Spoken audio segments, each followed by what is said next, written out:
Hello everybody and welcome to the United Stand. Ole Gunnar Solskjaer's massive midfield crisis. Can it be solved in the January transfer window? So many of you are talking about this. We've got 5 options that we believe Ole Gunnar Solskjaer could and would and maybe should be looking at in January. Manchester United apparently have got the money there. That's not the point. We don't need to say the £200 million splash or whatever. Ole Gunnar Solskjaer said it in his press conference before the Chelsea game. There's money there if I need it. Well, he needs midfielders, and this summer has not been the summer that he needed with regards to that. But the January transfer window is there. And look, I think by January, Manchester United are probably going to have to move on it. I know I'm sceptical, I've said this before, but if you think about it, lack of midfield options, high intensity game that Ole Gunnar Solskjaer wants to play, you hit halfway through in January, whatever's left for you, whether it's Europa League or a fight for top 4, surely bringing in some midfield options is going to need to be done, because James Garner apart, beyond Matic, beyond Fred, beyond Pereira, McTominay and Pogba. That's 5 options and James Garner. It's not great. Yeah, you can chuck a centre-back in there, but there's money there and money needs to be spent. Also, remember the link in the video description. Ryan Giggs, United Stand, an evening with the United Stand and Ryan Giggs. Link in the video description. You can get your tickets in there. They're going fast, but it's going to be a fantastic evening with a legend. It's going to be legendary on stage. Goldbridge Flex and Ryan Giggs, and you can be there. Really, really great night ahead. But let's start off with the guy on the left, Christian Eriksen. Look, Eriksen was clearly a high priority for Manchester United in that last couple of weeks. Why he became a high priority in the last couple of weeks but wasn't for the first 2.5 months, I think we can all guess at that. I think the targets Manchester United wanted, they couldn't get, and then suddenly it was a little bit, oh, Eriksen, Spurs, he's going to go for free in a year. Do you fancy doing a deal? Do you fancy us taking off your hands? I think Spurs do want to remove Eriksen from their club, and maybe he will not be an option in January because he goes in the next few weeks. Remember the European transfer window, we were talking about it this morning with Sanchez, it doesn't close till the start of September, so Eriksen still could get what is clearly his dream move, which is out of the Premier League and probably to Real Madrid. That could still happen, but if it doesn't happen, you've got to question why it hasn't happened, because Christian Eriksen at 27 years of age is clearly a well-proven top-class midfielder in the European football. So why are Real Madrid or any other club not looking at him? And if they're not looking at him now, why would they wait till January? Okay, he's going to be a little bit cheaper, but surely if they want a midfielder for now, he's available. Especially Real Madrid can't get Pogba. Eriksen's there. Spurs will want to move him on. I think it weakens Spurs, but this isn't a Spurs fan channel. And also, they won't want to lose him for nothing in a year's time, when, especially a man like Daniel Levy. But if Eriksen doesn't leave Spurs and he is still a Spurs player in January, that's when Manchester United can come back into the mix and say, look, Spurs, we'll take him off your hands for £40 million. He's going for nothing in the summer. And maybe Eriksen, having a few months to ponder on it and have a few months to look at what United are building, he might think, that's part of what I want. Would you take Eriksen at United? Yeah, I certainly would. I think as a midfield option for us. He's going to be 28 in February. That's not really something that bothers me when you look at the sort of player he is. I think he's got that, pace isn't a massive part of his game. He's an orchestra. He likes to get his foot in. I would take Eriksen at Manchester United. I don't actually think the option of us bringing him in is that good. That's why I put him at 5-1. I think if Eriksen fancied the Manchester United move, then it probably would have happened in the last week of the transfer window last week. I think Spurs would have been open to that. I think the fact that it blew up like it did, there was clearly something in that story. I never felt that Spurs would do a deal with us, and I think that the way United take so long to do deals, I was like, there's no way we're going to do this. But it appears that deal broke down more because Eriksen didn't fancy a move to Manchester United. So what's going to change between now and January? Will he still be an option in January? Will he get his move in the next few weeks abroad? We'll have to wait and see. But I think Eriksen, we would be wrong not to put him in there. Although as the first option out of 5, I think he's probably the most unlikely, which is exciting because it means the next 4 are more likely. The next one I want to talk about, he's probably a little bit left field. I've put him at 5-1 as well because it's an outside chance. John McGinn of Aston Villa, 24 years of age. I think he will be 25 by the time January comes around, but that's no problem.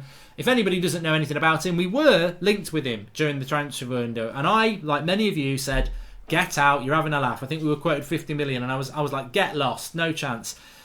I regret that now because I really actually wish we had bought him. There's a risk element, of course. There would have been a big risk if we'd bought him in the summer. He's a championship player like Daniel James. You never know whether it's going to work out. Daniel James is younger. John McGinn is 24, 25. Previously been playing in Scotland, obviously Scottish international. But it's a big step up to go from the championship to the Premier League. We've only seen him play one game. I watched the Spurs game with Villa at the weekend, and I thought in the first half he was arguably the best player on the pitch, and then the second half, just like the Aston Villa team, he tired. But that's fitness. That is something that Villa and John McGinn need to work on. Welcome to the Premier League. You're playing a good team that they play for 93 minutes. They'll play till the final whistle. Villa ran out of energy, so did McGinn. But what I liked about him is he gets in your face. He's got technique. He's got intelligence in the way, if you look at the goal he scored, an intelligent run from deep in the midfield, a good finish. He did that a few times. He likes to put a tackle in. He likes to play a pass. And I think in the current Manchester United midfield, he would have been, or would be, the ideal under Herrera replacement, because Herrera gives you all those things, but John McGinn's actually got a bit more attacking element to him. What sort of price you'd play for him again? Look, I've put 40 million there. He only moved to Aston Villa a year ago for £2.75 million. I think it was from Hibs. So the upgrade that Villa would make on a player like that would be huge, but he's a very important player for Aston Villa. Could a deal be done in January? I think that's the most important thing. And I think actually with a player like McGinn and another player we're going to talk about as well, are Aston Villa going to be fighting for top four? No. Are they going to be fighting for the Europa League? No. That means that a player like McGinn in January is a possibility, because Villa might just be, they've got no European football to worry about. They're not fighting for Europe. There's no reason why a deal couldn't be done in January. The flip side of the coin is Villa could well be fighting relegation in January or be close to that. So then I think Villa would go, well, yeah, 40 million for McGinn's a nice bit, but actually the money we're going to lose if we're relegated, probably, no, actually, we don't want to do that deal unless they've got somebody there and then that they can bring in. So McGinn's probably a difficult deal when you look at it like that, if Aston Villa are fighting relegation. If Villa have had a really good season to January and they're looking very, very comfortable, then yeah, they might do that deal. But my fear would be with McGinn that, yeah, the relegation battle for Villa means that they would not be wanting to let anybody go. And there commences the problem with the January transfer window. In the summer, clubs don't have to sell. In January, they really don't have to sell. And if they've got something that's important for their club, whether it's a cup run, European run, chance of Europe, league title run, top four run, fighting relegation, they ain't going to sell no matter what money you throw at them unless you chuck ridiculous money at them. And also from a McGinn point of view, maybe he's not on Ole Gunnar Solskjaer's radar at all, although he does fit a lot of what Ole's been looking at. A player that's got a lot more in them, that's going to come to this club very hungry. You look at Maguire, you look at Daniel James, you look at Wan-Bissaka, he'd fit that. But I think the big thing with John McGinn is, before we move to the next target, is let's see what he can do in the Premier League. I was impressed with that first half against Spurs. They're playing Bournemouth at the weekend. He's got to be doing 7, 8 out of 10 performances week in, week out for Aston Villa. That's what he's got to do. He's got to show that consistency. I think he's got it in him. I do. I was very impressed with him in the Championship. I feel very arrogant for dismissing him as a United target, because actually I think at that time I was expecting us to bring in better. We brought nobody in, and now suddenly you're looking at a player like that thinking, you know what, actually he would have been a decent target. Option 3, Thomas Partey. I don't know what's happening with Thomas Partey at Atletico Madrid. They've bought a lot of players in, and there is talk that his future at Atletico Madrid may not be as secure as some would say. But release clause of about £45 million.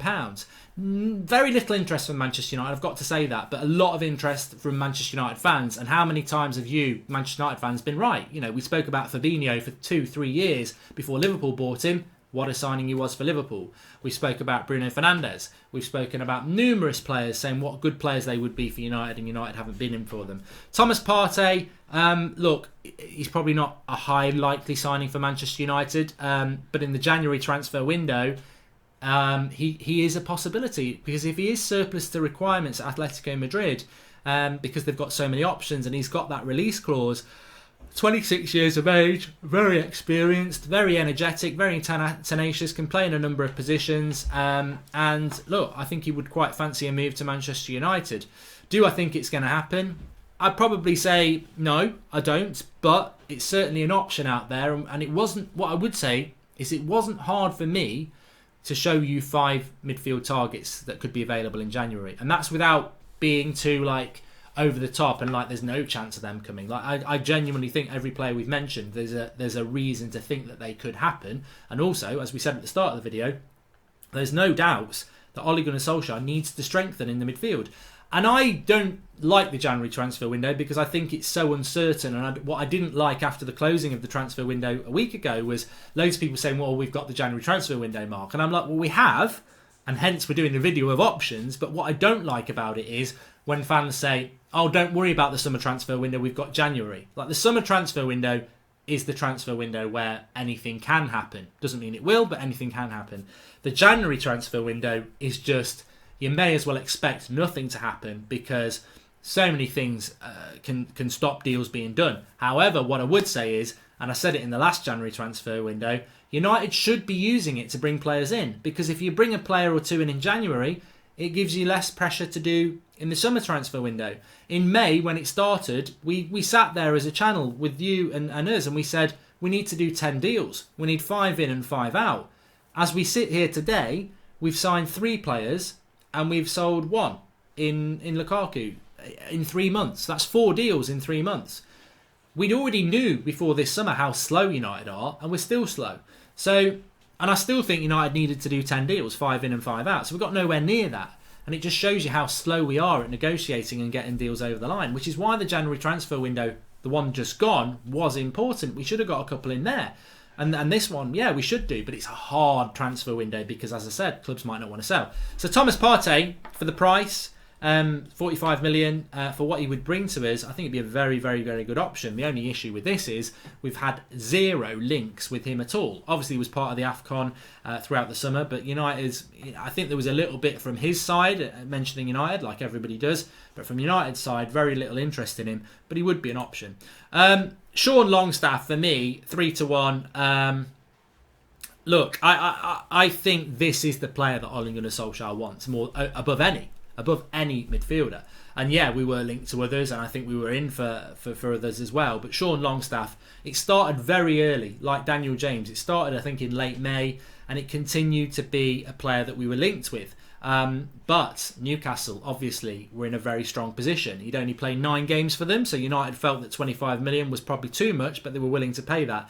Newcastle started talking about 40 million, which was their right. I said this before. Of course it was Newcastle's right. They don't want to sell a player that a big club is wanting to get for what they perceive as a cheap price. United were right to say we're not going to pay any more than 25 million because he's only played 9 games, but Newcastle are right to say, well, we're not going to let him go for 25 million because we think in a year's time he's going to be worth double that when he's played a season for us after his injury. So that was always the standoff there. But there's no doubting that I think Longstaff, Paul Robinson, one of our moderators, mentioned it, and my stance was very much, I don't know enough about this kid, but I'm intrigued if we do buy him because it's all about the scouting, and United clearly really wanted him. I don't think that's going to change, and I don't think the situation at Newcastle is going to change. I think, look, Longstaff will be playing for Newcastle this season, but I don't think his personal circumstances are going to change that he suddenly goes, my future's at Newcastle. I think if he has a decent season, his price will go up a bit, but I think United's interest will be retained, and I think Longstaff's interest in Manchester United will be retained as well.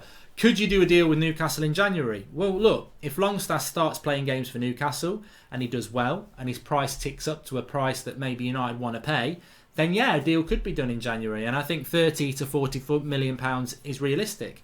Of course, the problem again is, are Newcastle going to be in a relegation battle? And I would suggest yes, they are. Steve Bruce is their manager. They've removed a very good manager in Rafa Benitez, who I think would have kept them up with limited resources. I think Steve Bruce is a manager that will probably struggle at Newcastle and certainly will be around a relegation battle. So that situation will remain in January, what we spoke about with John McGinn. United may want to bring Longstaff in, and I think I must admit as well, I actually think if you can, what I would say about the January transfer window is, if you can bring the player in that you want to bring in, January is a brilliant time to do it. We did it with Vidic and Evra. We brought them in January, and they had quite bad starts, but it gives them 4 or 5 months of a season to adjust. Then they get a full summer, and then they come back and have a full season. So I actually like a January signing, because you get them in, they become accustomed, they get that few months, then they go and have their summer break, then they come back for a full pre-season, and then they've got their first proper season. So a Longstaff coming in January, or a McGinn coming in January, would be perfect for us, because or a Partey or an Eriksen, because they get that few months where they can be a part of it, get accustomed to it, and then they go in for their full season. So look, I'm not opposed to a January transfer window signing. In fact, I'd bloody love us to sign a midfielder in January. It's again with Longstaff, it's like, yeah, I think he's probably the number one target at this point, but it's whether you can get him out of Newcastle at that point, and whether Newcastle will want that to happen, I don't know. But money talks, and with Newcastle I think it's a little bit different, because Villa have spent around £140 million. Newcastle have hardly spent anything, and Mike Ashley likes money. So yeah, I think it's an option, and I can see Longstaff at United, whether it's next January or it's next summer. I think he will end up at United. I think United are in for this guy, and they want this guy, and they've scouted this guy. So I think he will end up at United, yeah. Whether it's January or not. And then Bruno Fernandes at number 5. Look, it would not be a top 5 midfielders United can buy if Bruno Fernandes wasn't there. Has my heart moved away from Bruno Fernandes? No. Has my fire that United will come to Manchester United gone out? Bruno Fernandes will come to United gone out? A little bit, yeah, a little bit. I think very interesting what's going on with Bruno Fernandes after the English transfer window closed. If you're still keeping in contact with what's going on, he's basically changed his stance. You know, he says, you know, maybe my head was elsewhere. It's time to, you know, get back where it is. There's still time, like with Eriksen, for Bruno Fernandes to move. There is still time. He could go to Italy. He could go to France. He could go to Spain. And that is still an option. I think he'll stay at Sporting Lisbon. I think his eye was on a move to England. And whether that was United or Spurs or Liverpool, whatever, I think his eye was on that move. I think if he has another good season, like last season, it's not going to be as easy for United to do the deal. There was a story yesterday about Jorge Mendes, the Portuguese super agent, getting involved in the deal for Bruno Fernandes, whether it's January or next summer, and getting him the move he wants. There's talk that the agent of Bruno Fernandes was way out of his depth, and that it got to a point that representatives of clubs wanting him actually was bypassing the agent and speaking directly to the player. I think with Bruno Fernandes, when you look at it, I think clubs backed off. I think Spurs backed off, and I think United backed off because of the price that was being quoted. But I also think maybe his agent wasn't capable of dealing with such a big deal. And we spoke about this before. Sporting Lisbon had this weird clause in Bruno Fernandes' contract that I think a lot of us through the summer thought was going to be a good clause, whereby if somebody offers over 35 million euros and Sporting Lisbon reject it, they have to pay 5 million to Bruno Fernandes and give him a new bumper contract. But I don't think Bruno Fernandes ever wanted the 5 million. I don't think Sporting Lisbon ever wanted to pay the 5 million. I think it was about, in the end, I think it caused the problem, because I think if you take that away, clubs would be knocking on Sporting's door and saying there's 50 million. They reject it, and you reject and you barter until you get the deal. But because clubs were aware that if they got something rejected and Sporting Lisbon paid the money, the deal was off, it became very convoluted and it became very confused. And I don't think United or Spurs wanted to pay what Sporting Lisbon wanted anyway. So I think it needed a Jorge Mendes. It needed an experienced agent to come in and play with the clubs and the player and the club and Sporting Lisbon and get a deal over the line. Could it be done in January for Bruno Fernandes is the big question, because we're talking about the January transfer window. Yeah, I think it could. I think it could, because I think that if he wants that move, it can be done. The problem is Sporting Lisbon will be playing European football, and also Sporting Lisbon will be a competitor in the Portuguese league. But having said that, if in January Benfica are miles ahead and Sporting Lisbon can't win it, they might take the money. I mean, I think Rio Ferdinand said it the other day. He really wishes United got Bruno Fernandes. Of course, I wish we'd got him. I think a lot of people do. And as I said, to me, there was no doubt that United were in for Bruno Fernandes. Like, I don't disagree or disbelieve what I was told back in March, and I don't disbelieve what I was told throughout the summer, and that's got nothing to do with the Portuguese reports, which I think, you have to always take with a pinch of salt. Do I think United pulled out of the deal with a couple of weeks to go? Yeah. And do I think that Spurs could have nipped in and took him? Yeah. And that's why now I don't know where United sit with Bruno Fernandes. I don't know whether they will go back in. I don't know whether they're tired of the deal and they're looking at other things. Maybe they are, maybe they aren't. But I do think that Bruno Fernandes will be playing in the Premier League if he doesn't move to Serie A in the next few weeks. If he stays at Sporting Lisbon, I think he'll be in the Premier League next season. The issue with that is Liverpool might still fancy. I think Liverpool will buy players next summer. Chelsea are back in the equation. They might be quite interested in a player like him. Spurs will probably retain interest. Maybe Man City will be looking at him as well. United, will they go back into that ring with him? I don't know, but he's certainly an option. And the overall picture, when you look at the January transfer window, is this. There are 5 options there, and there may well be other options. I think United do need to use the January transfer window. I said it back in this January, but they didn't. And do I expect them to do anything in January? I think it's very hard at this point to know what United are planning on doing. We've come out of a transfer window where Ole Gunnar Solskjaer has been backed to the tune of less than £70 million. And rivals keep saying, well, you spent 150. Well, we did, but we got 75 back from Lukaku. That halves it down straight away. Darmian will be sold for whatever. That comes off. Fellaini went for 10 in January. That comes off. A year ago, 2 years ago, 3 years ago, Mourinho's had like 150 million spent on him in his first year. And Ollie's not had that. He's not been backed. So Ole Gunnar Solskjaer is building a path. We've spoken about this morning. We spoke about it last night with Rants. Ole Gunnar Solskjaer, with 2 arms behind his back, is still evolving Manchester United. He's still trying to do it in his path. Will he get money in January? I think that's the most important thing. It's not about whether we can buy players. Of course we can. It's not about whether we need midfielders. Of course we do. It's always going to be, will this board back this manager? And whether it's Ole, Mourinho, Van Gaal, Moyes.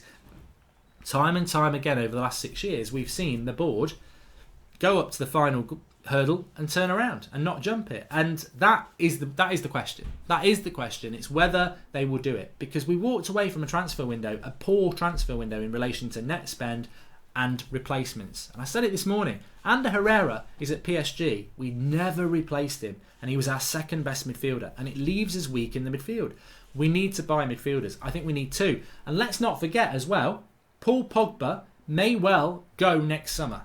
So it's not just about replacing Herrera and Fellaini, which we've never done. It's not just about bringing a couple of midfielders into what we've got. If Pogba goes, you need 3. So January is not just about correcting the mistakes we made in this transfer window with regards to midfielders. It's also about what's the Pogba situation. Because if Pogba's going, and the club will know that, they'll know that in January. They'll know it now. They'll know what they've said to Pogba to make him stay. And maybe it is a new contract and Pogba will stay. But maybe it's not. Maybe it's the Ronaldo factor where you stay and give us a good year and we'll let you go next summer. And if that is the case, January becomes very important as well. Because does Milinkovic-Savic have an option? Or is Milinkovic-Savic going to move in the next month? United have got a very interesting situation to develop over the next few months towards next summer, because we've got the Euros next summer as well, which shortens it. We've got this early closure of our window that shortens it. We've had another pre-season where we've had another pre-season tour where we didn't do any business on tour, and we all know we very rarely do business on tour. So it's a very short transfer window next summer as well. So January becomes very important, but will United spend money? And that's always going to be the thing. And that's always going to be the frustration. There are options out in the midfield. There are options out there in January. There is money that can be spent because we know we've got the money. It's whether the board will do it. And of course, we've just walked out of a January transfer window, a summer transfer window, where there were options in the midfield and we chose not to do it. Anyway, get your comments in below on our top 5. What do you think? Who would you go with? We'll put a poll up as well. Who would you go with out of those 5? I in the top right-hand corner. And remember the link in the video description. Get your tickets for an evening with Ryan Giggs with the United stand. It's going to be epic. Get your tickets. The link in the video description. How this evening's going to work? You can have food. It's going to be proper. You know, it's not turn up in your jeans and trainers. It's proper, suited and booted evening with the United stand with Ryan Giggs, and questions. It's not going to be your normal scripted questions. We will be asking him decent questions. A lot of fun. Get yourself down there. The link's in the video description. I know people are already planning their flights in from Europe and beyond that. And I don't blame you. You know, I think on last Thursday when we had people coming in from Norway, I was humbled. I was like, you're flying in to meet me and Flex and Rance and the United Stand crew. Amazing. But I get it for this, because this is the biggest thing we've ever hosted. An evening with Ryan Giggs and the United Stand. Link in the video description. Get your tickets before they're gone, because you're going to be gutted if you don't make it. I'll speak to you all soon.